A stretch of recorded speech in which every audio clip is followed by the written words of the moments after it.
अमरावतीमध्ये काही तुरळक घटना वगळता निवडणूक शांततेत पार पडली। शहराच्या गोपालनगर येथील भारतरत्न राजीव गांधी उच्च प्राथमिक मराठी शाळेच्या मतदान केंद्रावर मतदान प्रक्रिया आटोपल्यानंतर ईव्हीएम दुचाकीवरून नेण्याचा आक्षेपार्ह प्रकार घडल्याचा आरोप करत नागरिकांनी गोंधळ घातला। दरम्यान मतदान केंद्रापर्यंत जाणारा रस्ता अरुंद असल्याने तिथे दुचाकीने ईव्हीएम नेल्याचं निष्पन्न झालं।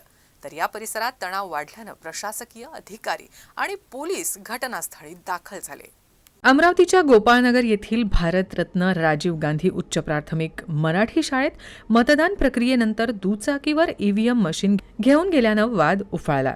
मतदान प्रक्रिया आटोपल्यानंतर रात्री हा प्रकार उघडकीस आला। मतदानानंतर पोलीस बंदोबस्तात ईव्हीएम मशीन स्ट्रॉंग रूममध्ये पाठवण्यात येत होत्या। त्यानंतर दुचाकीवरून ईव्हीएम नेलं जात असल्याचं पाहून स्थानिक नागरिकांनी याच्या निषेधार्थ गोंधळ घातला।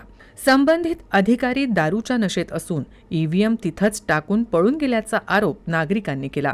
या घटनेनंतर स्थानिक लोकांनी ईव्हीएम पुन्हा मतदान केंद्रावर आणून सुरक्षित केलं।